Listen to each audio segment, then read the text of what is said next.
So hi guys, Adarsh here. आज की इस वीडियो में यार मैं आप लोगों को JoSAA counselling step by step choice filling करके फॉर्म फिल करके आप लोगों को मैं बताने वाला हूं। ध्यान रहे, इस वीडियो के दौरान मैं आप लोगों को कॉलेजेस वाइज जो उसकी मीडियन सैलरी और एवरेज सैलरी है वो भी बताऊंगा, जिससे आप लोगों को आपकी चॉइस की जो प्रेफरेंस है कि भाई मैं कौन से कॉलेज को ऊपर रखूं, कौन से कॉलेज को मैं नीचे रखूं, वो आप लोगों को पता चल जाएगा। और साथ ही साथ मैं आप लोगों को एक ऐसा टूल के बारे में बताने वाला हूं जिस टूल के मदद से आप लोगों को यह पता चल जाएगा कि आपको किस रैंक पे कौन सी कॉलेज मिलने वाली है। जब आपको यह पता चल जाएगा कि मुझे कौन से कॉलेजेस मिल रहे हैं और उस कॉलेजेस की आप लोगों को प्लेसमेंट के बारे में थोड़ी बहुत जानकारी होगी, तो उसके हिसाब से आप अपनी प्रेफरेंस को बना सकेंगे।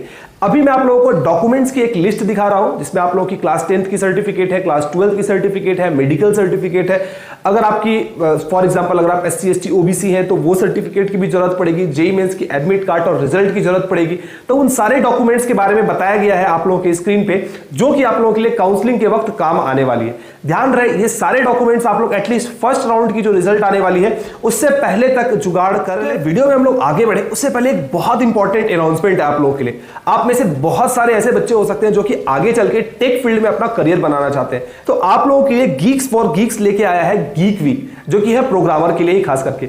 ये बेसिकली आप लोगों का 7 डे का एक इवेंट होने वाला है। 7 दिनों तक ये इवेंट आप लोगों का चलेगा, जो स्टार्ट होने वाला है आपका 19th ऑफ अक्टूबर से, मतलब कि 1-2 दिन के अंदर आपकी ये स्टार्ट हो जाएगी और 25th ऑफ अक्टूबर तक यहां प्रोग्राम है, ये चलने वाला है। अब जो भी बच्चे आगे चल के टेक फील्ड में अपना करियर बनाना चाहते हैं यार, उनके लिए ये 7 दिन का जो प्रोग्राम है ये बहुत ज्यादा इंपॉर्टेंट होने वाला है। डेली कंटेस्ट होने वाले हैं, सेल्स कॉम्पिटिशंस, इंगेजमेंट एक्टिविटीज होने वाली है। बेसिकली जब आप कॉलेज में जाते हो और कॉलेज में जाने के बाद जिस तरीके से आप लोगों का टेक्निकल फेस्ट या फेस्ट होता है ना, उसी तरीके से ये फेस्ट आप लोगों के लिए होगा।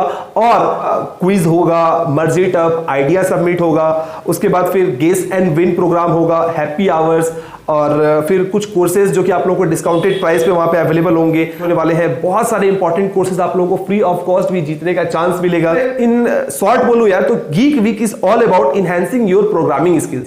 तो मैं लिंक डिस्क्रिप्शन पे दे रहा हूं, वहां से जाके अपने आप को रजिस्टर कर ले और इस इवेंट का हिस्सा आप लोग जरूर से जरूर करेंगे। JOSAA, यहां से ही आप लोगों की काउंसलिंग होती है जेईई मेंस और जेईई एडवांस के लिए, जिससे आप लोगों को IIT, NIT, IIIT, GFTI और CFTI में एडमिशन मिलती है। तो सबसे पहले यहाँ पे इस जोसा की जो वेबसाइट आप लोगों को दिख रही होगी, इसके ऊपर आप लोगों को करना पड़ेगा क्लिक। जैसे ही आप लोग क्लिक करेंगे तो ये जोसा की वेबसाइट यहाँ पे आप लोगों के सामने खुल चुकी है। यहाँ पे आप लोगों को बिजनेस रूल दिया गया है, मतलब सारी डिटेल बताई गई है कि क्या किस तरीके से आप लोगों की काउंसलिंग वो होने वाली है। ध्यान रहे, यहाँ पे सर्टिफिकेट फॉर्मेट में जाके आप लोग सर्टिफिकेट्स की जो फॉर्मेट है आप लोगों को जो जमा करनी पड़ेगी। सपोज अगर आप OBC से बिलोंग करते हैं, EWS से बिलोंग करते हैं, SC ST जिस भी कैटेगरी से आप बिलोंग करते हैं, डिफरेंट या फिर मेडिकल सर्टिफिकेट्स, सबकी ही फॉर्मेट आप लोग को यहाँ पे बताई गई है। तो इस हमारी सर्टिफिकेट फॉर्मेट जो थोड़ी देर पहले मैं आप लोगों को बता रहा था, इसी फॉर्मेट में आप लोगों को सारे सर्टिफिकेट्स को बनाने हैं। ये सर्टिफिकेट उसी जगह मिलेगा जहां पे कुछ देर पहले मैंने आप लोगों को दिखाया था, उस जगह जाके इन सारे ही सर्टिफिकेट्स को आप लोगों को बना लेना है। बात समझ आई? जैसे कि यहाँ पे अब हम लोग फिलहाल चलते हैं और काउंसलिंग को यहाँ पे भरते हैं। ठीक है, तो आप लोगों को यहाँ पे सबसे पहले जेईई मेंस की एप्लीकेशन नंबर डालनी है और उसके बाद डालना है आप लोगों को पासवर्ड और उसके बाद फिर आप लोगों को सिक्योरिटी पिन डाल के लॉगिन करना है। ठीक है, तो हम लोग जल्दी से जेईई मेंस की एप्लीकेशन नंबर, पासवर्ड डाल के लॉगिन करके आगे बढ़ते हैं। तो अब यहाँ पे आप लोगों के लिए यार इंपॉर्टेंट इंस्ट्रक्शंस बताए गए हैं, तो इसके ऊपर आई एग्री के ऊपर आप लोग क्लिक करेंगे और इसके बाद आप लोगों की सारी डिटेल यहाँ पे आ चुकी होगी। जैसे कि हमें यहाँ पे क्या दिखाया जा रहा है, हमें यहाँ पे दिखाया जा रहा है कि क्या आपने AAT की एग्जामिनेशन दे रखी है, तो यहाँ पे दिखाया जा रहा है नो। जेईई एडवांस की रोल नंबर, रजिस्ट्रेशन नंबर और आपकी रैंक जो भी आई है वो सारी चीजें दिख रही है। जैसे कि हमारा यहाँ पे जेईई मेंस में रैंक था 19,694 और जेईई एडवांस में रैंक था 14,792, वो दोनों चीजें दिख रही है। और यहाँ पे आपका जेंडर मेल है, नेशनलिटी इंडियन है, क्लास 12 आपने इंडिया से दिया है और स्टेट ऑफ एलिजिबिलिटी बिहार है। अगर आपको इसको अभी चेंज करना है तो आप चेंज कर सकते हैं। ध्यान रहे, स्टेट ऑफ एलिजिबिलिटी आपका मतलब आपको उस जगह का भरना है जिस जगह से आपने क्लास 12 की परीक्षा दी है। सपोज आप वेस्ट बंगाल के रहने वाले हो लेकिन आपने महाराष्ट्र से क्लास 12 की परीक्षा दी है, तो आपका स्टेट ऑफ एलिजिबिलिटी महाराष्ट्र हो जाएगा। जो भी चीजें मैंने भरी है वो सारी चीजें सही भरी है या नहीं भरी है, उसको आप लोगों को एडिट क्रेडेंशियल्स के ऊपर भी जा सकते हैं और कंफर्म रजिस्ट्रेशन के ऊपर भी जा सकते हैं। तो हमने यहाँ पे फिर से दोबारा उन चीजों को चेक कर लेना है। जेंडर, नेशनलिटी, क्लास 12 आपने कहां से पास किया है और स्टेट ऑफ एलिजिबिलिटी आपकी क्या है, और इन सारी चीजों को करने के बाद आप लोग कंफर्म रजिस्ट्रेशन के ऊपर क्लिक करें। हम लोगों ने यार अपना रजिस्ट्रेशन जो है वो कर लिया है। यहाँ पे आप लोगों को कैंडिडेट प्रोफाइल का एक ऑप्शन दिख रहा होगा, चॉइसेस अवेलेबल, कौन कौन से चॉइसेस आप लोगों के लिए अवेलेबल है, चॉइस फिलिंग, आपने जो चॉइस फिल किया है वो वाली ऑप्शन, और चॉइस लॉकिंग का आप लोगों के सामने ऑप्शन आ रहा होगा। ध्यान रहे, ये जो चॉइस लॉकिंग वाला ऑप्शन है इसको आप लोग तभी लॉक कीजिएगा जब आप 100% कंफर्म हो जाए कि जो मैंने चॉइसेस भरी है वो सारी चॉइसेस मैंने सही भरी है। क्योंकि एक बार आपने चॉइस लॉक कर दिया, दोबारा आप लोगों को चांस नहीं मिलेगा रीअरेंज करने का अपने चॉइसेस को। तो हमारे केस में टोटल नंबर ऑफ सीट्स जो मतलब अवेलेबल चॉइसेस जो है वो 708 है। सारे बच्चों के लिए ये नंबर ऑफ चॉइसेस वो अलग अलग हो सकते हैं, क्योंकि किसी ने बी प्लानिंग दिया होगा, किसी ने बी आर्किटेक्चर दिया होगा, किसी ने एएटी की एग्जामिनेशन दी होगी, किसी की जेईई एडवांस एग्जामिनेशन क्लियर ही नहीं हुई होगी, सिर्फ और सिर्फ जेईई मेंस का एग्जामिनेशन क्लियर हुआ होगा। तो सारे बच्चों के लिए total number of available choices अलग होंगे। और हमने अभी तक 0 चॉइसेस को फिल किया है, अनफिल्ड सारे के सारे हैं, और अभी तक हम लोगों ने लॉक नहीं किया है। ठीक है, और यहां पे हम लोग को एक इंपॉर्टेंट एडवाइस बताई जा रही है, क्या, you are advise to fill up only those choices which you indeed like to accept और ज्वाइन। आप उन्हीं चॉइसेस को भरिएगा जिस जगह आप पढ़ना चाहते हैं या फिर जिस ब्रांच में आप चाहते हो कि आपकी सिलेक्शन हो।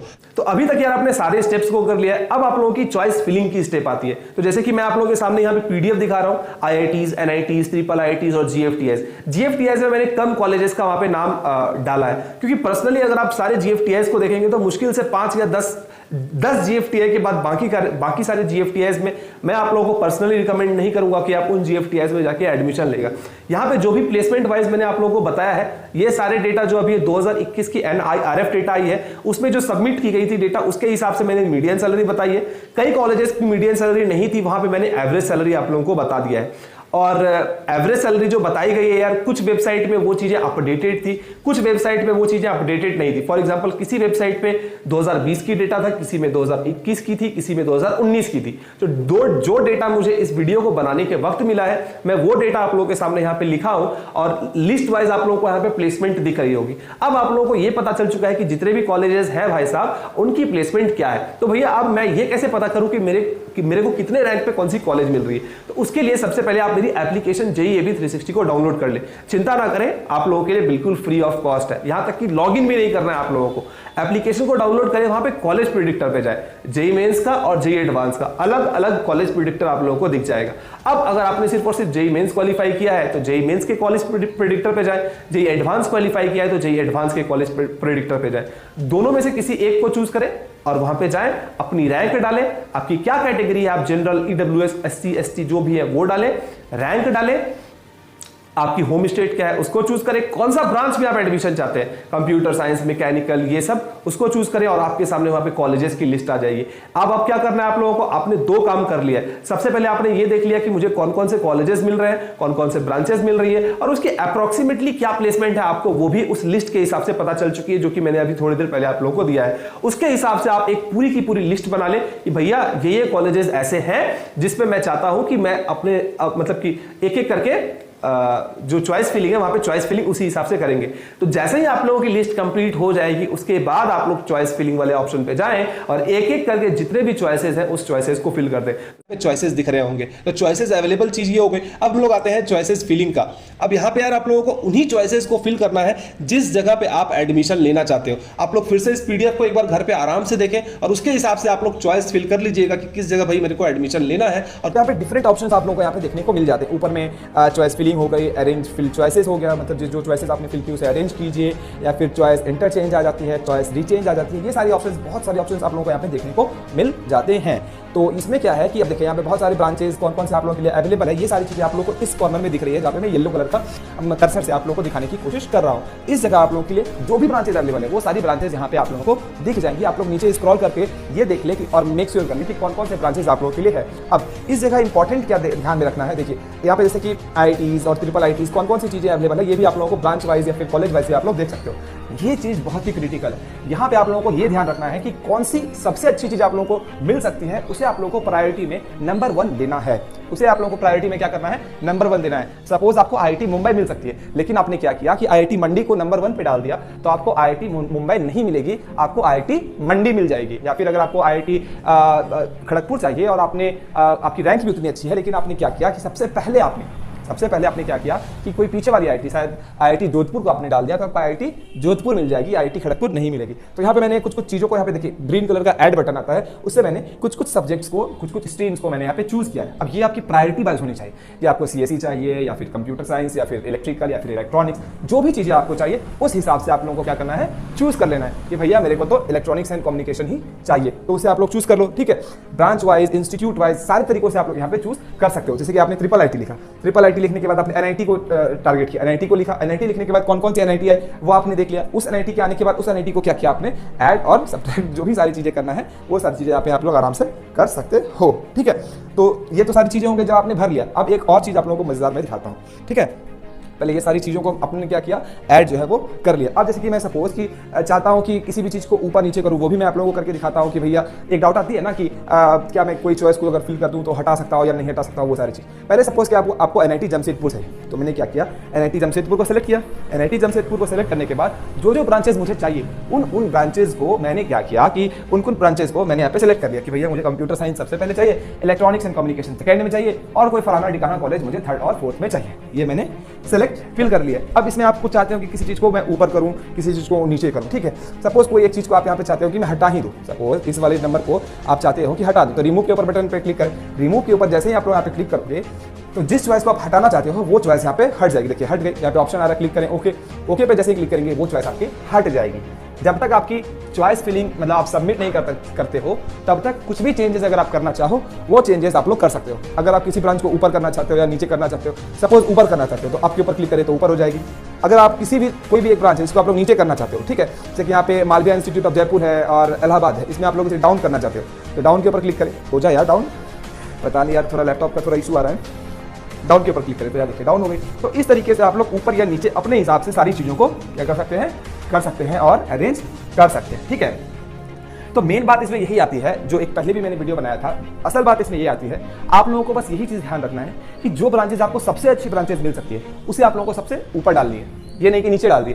और उसके बाद क्या होता है कि काउंसलिंग में क्या होता है ना कि काउंसलिंग में ये होता है कि सपोज आपने 20 चॉइस को फिल किया, 20 चॉइस फिल करने के बाद आपको 10वीं नंबर की कॉलेज मिल गई, 10वीं नंबर की कॉलेज मिल गई, तो इसका मतलब ये है कि आपको मिनिमम 10वां नंबर कॉलेज तो मिलेगा ही। और फर्दर राउंड में अगर आपको और अच्छी और कट ऑफ अगर नीचे जाती है तो 9वां मिल सकता है, 8 वाला भी कॉलेज मिल सकता है, 7 वाला भी कॉलेज मिल सकता है, 6 वाला भी कॉलेज मिल सकता है, 5 वाला भी मिल सकता है, 4 वाला भी मिल सकता है, लेकिन 10th के बाद वाला कॉलेज आपको नहीं मिल सकता है। मतलब बात को समझ रहे हैं, आपने 10 चॉइस को फिल किया और 10 चॉइस को फिल करने के बाद आपको ऊपर वाला कॉलेज जो है वो मिल सकता है, नीचे वाली कॉलेजेस जो है वो सारी कॉलेजेस आप लोगों को कभी भी नहीं मिल सकती है। तो सबसे पहले यार आप लोग एक बार डेट्स को फिर से दोबारा देख लो, क्योंकि ये सारी डेट्स आप लोगों के दिमाग में और जहन में रहनी चाहिए, क्योंकि एक भी डेट्स आप लोगों से अगर मिस होती है इन दैट केस हो सकता है कि आप लोगों को सीट मिले और बाद में वो सीट कैंसिल हो जाए। तो सबसे पहले काउंसलिंग आप लोगों की कल से यानी कि 16 अक्टूबर से स्टार्ट हो चुकी है और सबसे पहले जो आप लोगों की मॉक सीट अलॉटमेंट होगी वो होगी 22 तारीख को और दूसरी मॉक सीट अलॉटमेंट होगी 24 तारीख को और 24 तारीख के बाद से आप लोगों की चॉइस लॉकिंग जो है वो स्टार्ट हो जाएगी और 24 तारीख के बाद 25 तारीख जो है वो ऑटो लॉक मतलब कि candidate registration and choice filling for academic programmes जो जोसा में आप लोग चॉइस फिलिंग वगैरह करते हो वो खत्म हो जाएगा, एंड हो जाएगा 25 अक्टूबर को। 26 अक्टूबर को reconciliation of data verification and validation होगी और उसके बाद 27 को आप लोगों की पहली सीट अलॉटमेंट वो आ जाएगी। ध्यान रहे, सेकेंड राउंड से लेके 5th राउंड तक अगर आप चाहें तो काउंसलिंग में हिस्सा लेने के बाद भी अगर आप चाहें तो काउंसलिंग से पीछे हट सकते हैं। ठीक है, अगर आपको एनआईटी वगैरह मिलती है तो फिलहाल तो आप लोगों को डॉक्यूमेंट वेरिफिकेशन ऑनलाइन करना पड़ेगा, लेकिन जैसे ही आप लोगों की काउंसलिंग वो खत्म होगी उसके बाद आप लोगों को फिजिकल वेरिफिकेशन वो कराना पड़ेगा। ठीक है, कुछ सारे बच्चों के दिमाग में ये चीजें भी आ सकती है कि भाई भैया आप मुझे ये बताओ कि क्या हम लोगों की जो डॉक्यूमेंट्स वगैरह होगी वो हम लोगों को कब अपलोड करना पड़ेगा। जब आप लोगों की पहली राउंड में सीट अलॉटमेंट होगी उसके बाद आप लोगों को डॉक्यूमेंट्स वगैरह वो अपलोड करना पड़ेगा और तभी जाके आप लोगों को फीस भी पेमेंट करना पड़ेगा। ठीक है, तो यहां पे देखिए वो सारी डेट्स आप लोगों को दी गई है, 17 नवंबर 18 नवंबर को क्या क्या चीजें होने वाली है और सबसे लास्ट जो डेट्स है वो है नवंबर 20 से लेकर 24 के बीच में एडमिशन प्रोसेस आप लोगों की एनआईटी प्लस सिस्टम की और आईआईटी प्लस सिस्टम की वो खत्म हो जाएगी। इसके बाद मे भी शायद ऐसा हो सकता है कि सीए से भी राउंड हो, लेकिन जोसा की जो काउंसलिंग है फाइनल राउंड की 6th राउंड की वो खत्म हो जाएगी। उसके बाद यहाँ पे कुछ इंपॉर्टेंट बातें लिखी गई है जीएफटीआई, ट्रिपल आईटी और एनआईटी के लिए। उन सारी डॉक्यूमेंट उन सारी बातों को मैं धीरे धीरे करके ऊपर करता हूँ, आप चाहें तो एक बार पॉज करके देख सकते हैं।